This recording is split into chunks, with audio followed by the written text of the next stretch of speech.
Space, the final frontier. This tagline has found its way to millions of people around the world. It has been repeated again and again as one of the most iconic lines of the future. But when it was first broadcast in 1968, it meant something very different.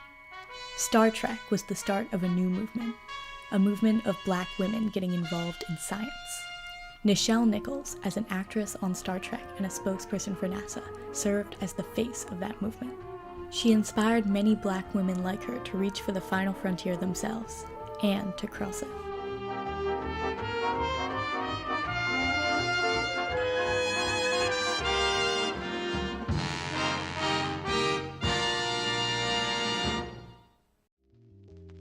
As she grew up in the 1930s, Nichols saw the beginnings of the civil rights movement.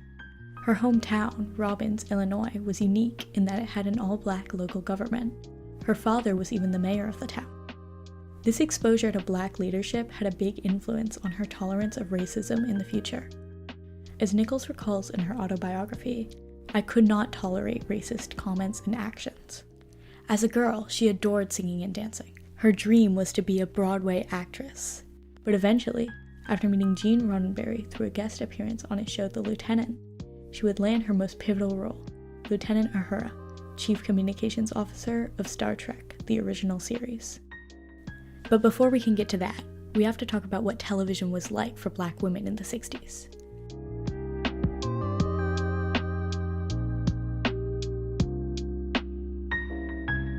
In the 1950s and 60s, television looked very different than it does today. Mainstream TV didn't really have Black female characters, at least not ones that weren't maids or servants. And even in the 70s, when Black representation was getting more common, there were still problems.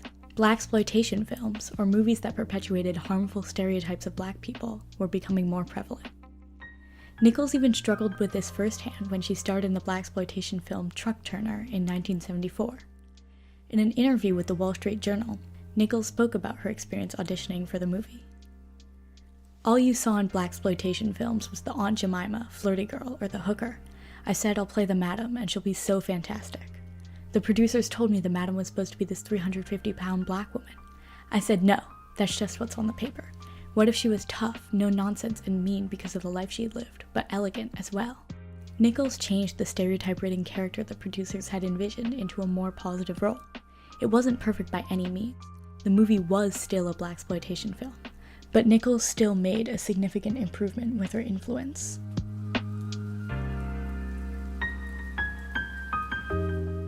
So Black women weren't very well represented in 50s and 60s television. But how was Uhura different from these stereotypical characters that were so common at the time? Well, first of all, she was the fourth in command on the Starship Enterprise, literally putting her in a position of power. And that wasn't all. Uhura was strong, confident, and a leader, defying all the norms of servitude producers pushed on Black female characters at the time. In 1973, 1 year before Truck Turner, Nichols voiced Uhura in a Star Trek The Animated Series episode called The Lorelei Signal.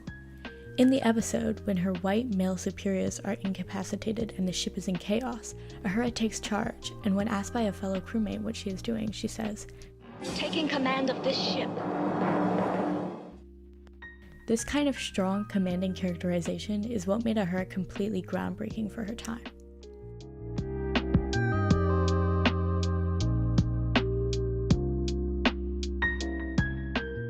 Even though Star Trek portrayed such a positive message, Nichols still experienced a large amount of racism working on the show. Her fan mail was withheld from her, and she was refused entrance to the set on multiple occasions.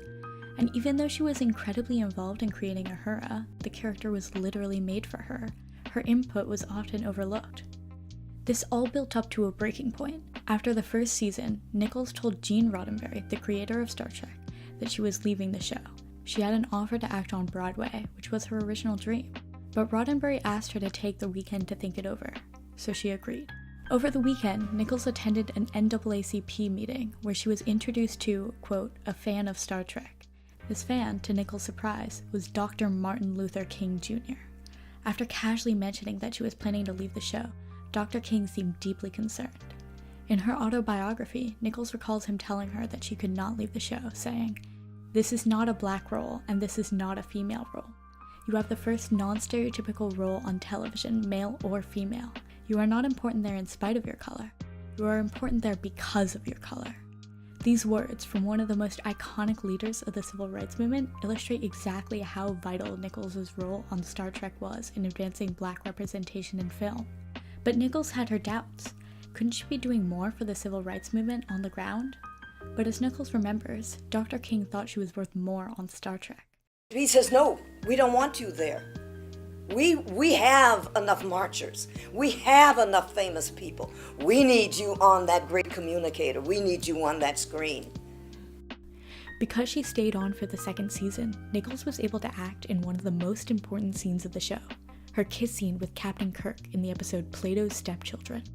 Kirk's character was a white man, so the scene would show one of the first on-screen interracial kisses of mainstream television, but producers started to get cold feet on the idea. Interracial marriage had been illegal in many parts of the United States just 1 year prior, so 2 scenes were supposed to be filmed. One with the kiss on-screen and one off-screen to be sent to more conservative Southern broadcasting stations. Nichelle Nichols and Kirk's actor William Shatner both agreed that this had to be stopped, so the two purposefully flubbed their lines and refused to cooperate in filming the no-kiss scene, stalling until the end of the day. Eventually, there was no time left before the episode had to air, and only the on-screen kiss had been filmed. According to Nichols in her autobiography, the only alternative was to cut out the scene altogether, but that was impossible to do without ruining the entire episode. Finally, the guys in charge relented. To hell with it, let's go with the kiss. Many of the most well-known names in the civil rights movement come from those who participated in protests and marches. But as Nyota Uhura, Nichelle Nichols was able to reach a huge audience and show just what these protests were fighting for: a world in which a Black woman was an independent, respected leader. And one element of Uhura's world would become an aspiration for thousands. Uhura was in space.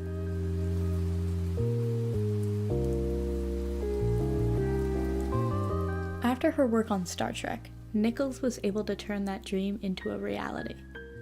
In 1977, Nichols was hired by NASA to both increase the number of applicants and select women and minority candidates for the Space Shuttle program. Nichols gave talks and lectures across the country to convince people to apply to work at NASA. She also starred in a short educational film called What's in It for Me, in which she, as Nyota Uhura, encouraged Black youth to pursue careers at NASA. In one scene, a young Black girl asks Uhura, "Can girls ever really be like you? Can they really chart galaxies like you do?" To which Uhura responds with a short song culminating in the line, "Reach for it." Nichols used her character to inspire young Black girls to reach for their aspirations, even if it felt impossible.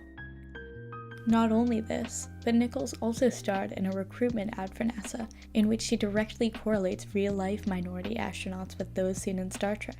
Now the shuttle will be taking scientists and engineers, men and women of all races, into space, just like the astronaut crew on the Starship Enterprise. This shows exactly how much impact Uhura had on real-life space travel. Star Trek was the symbol of diversity in space, and Uhura was the face of it. Through this work, Nichelle Nichols deeply impacted the Space Shuttle program and the diversity of NASA in the following years. In the 6 months that Nichols had campaigned for NASA, the number of applicants went from 1,500 to over 8,000. Adding to that, Nichols helped to hire many well-known and talented female and minority astronauts and NASA administrators, including Ronald McNair, Judith Resnick, Frederick Gregory, Sally Ride, and Charlie Bolden. Mae Jemison, the first Black woman to go to space, as well as many of those Nichols helped to hire, credit her as an inspiration for their work at NASA. In a talk at the Race in Space conference at Duke University, Jemison even commended Nichols' application drive for NASA, saying, "Nichols used her celebrity to bring in applications, and she did it on her own."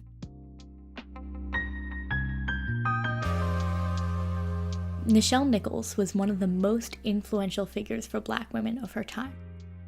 With her portrayal of Nyota Uhura, Nichols was able to show not only what an equal future could look like, but, as a spokesperson for NASA, make that future a reality. She hired and inspired some of the most accomplished female and minority astronauts and workers at NASA, bringing an end to the misconception that only white men could go to space. For Nichelle Nichols, space truly was the final frontier, and her work paved the way for the future of Black women within it.